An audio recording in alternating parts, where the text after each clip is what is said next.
In Clackamas County, beauty and great recreational opportunities along our rivers are things we take for granted. But it certainly wasn't always so. Back in the 30s and 40s, sewage wasn't treated. It was just flowing right into the rivers. Some students did a study and they found as they went down the river farther and farther on the Willamette that the fish were dying from the lack of oxygen, which is caused by sewage and other pollutants getting in the river. Even decades later, sewage treatment was inadequate. It wasn't until the 1970s that the federal government passed strict water quality regulations and provided funding to municipalities to help clean up rivers, lakes, and streams.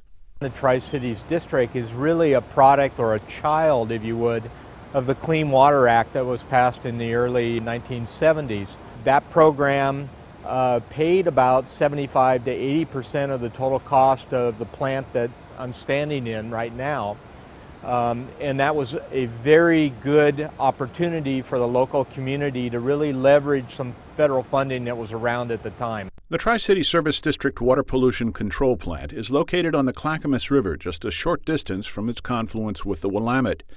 Each partner city is responsible for its own collection and conveyance system and for billing its own residents. Daily operations are managed by Water Environment Services, a department of Clackamas County. Well, the strategic plan for the district right now is really twofold. We're looking at what does the district need to be doing to meet those environmental challenges in the future, but we're also at the same time working with CCSD, which is the sanitary district to the north, to see if there's any areas where both districts can benefit from the economy of scale savings by co-investing together. CCSD number 1 provides wastewater treatment and surface water management to the unincorporated areas of North Clackamas County, the city of Happy Valley, the western edges of Damascus, and the communities of Boring, Hoodland, and Fishers Forest Park. We've had good partnerships, good relationships with the district, and so therefore we have found it to be a positive relationship.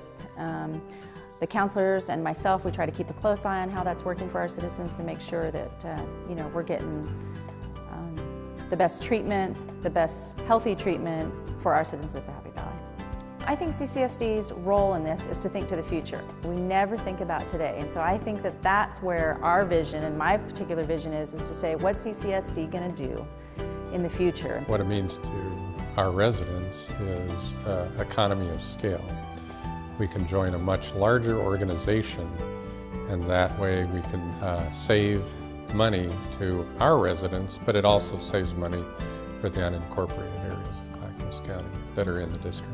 Public health benefits have gone back for centuries. We learned centuries ago that you need to treat wastewater. You can't just dump it into the river. And by having a very sophisticated system that CCSD is able to afford, we can treat the water and return it into the environment in very good condition. Happy Valley is a very educated community, and I think citizens of Happy Valley are very aware of what's going on in the environment and are very pleased with what CCSD has done.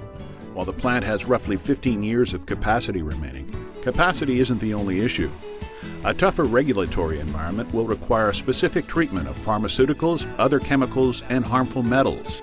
Maintaining an aging infrastructure will also drive up operating costs. The district is working to offset some of those costs with an updated strategic plan.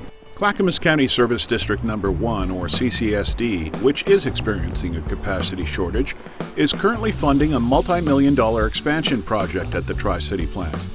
While the state-of-the-art facility won't cost Tri-City ratepayers, the increased quality of treatment will help both districts adjust to future regulations, share operating costs, protect public health, and continue cleaning up our rivers. Well, one of the key features of the treatment plant is the use of membrane technology. And membrane technology was utilized here for basically 2 reasons. The first reason was we're building on the existing plant site next to a landfill. We would have had to move a lot of garbage, and that was very, very costly.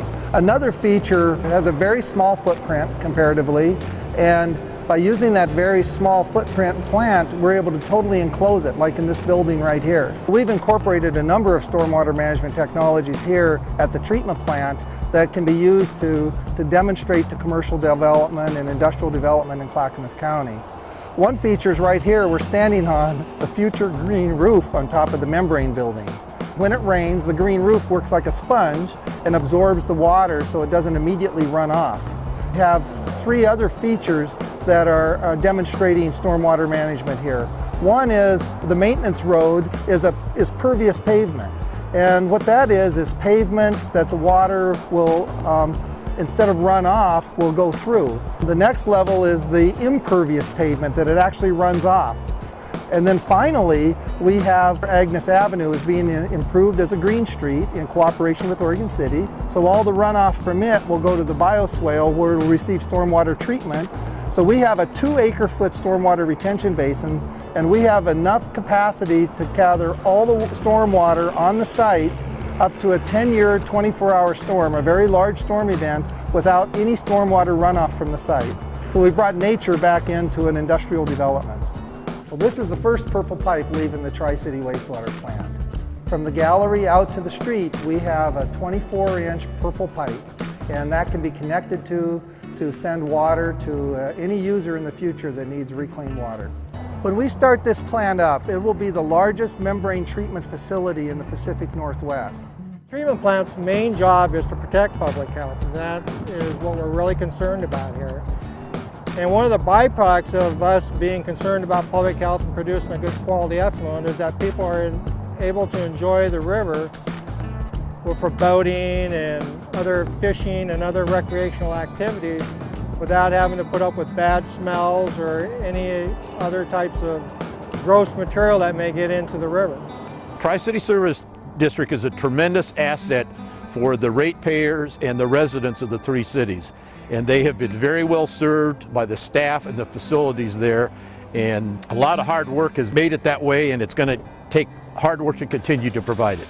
We were really proud around here 30, 40 years ago with cleaning up the Willamette, and we still, by people's estimation, there's still more to do. It's really my staff's challenge to figure out, given the changes in the revenue sources, how can we bring different management tools, better levels of sophistication, as well as being innovative and creative in meeting the regulatory environment and keeping the rates low at the same time.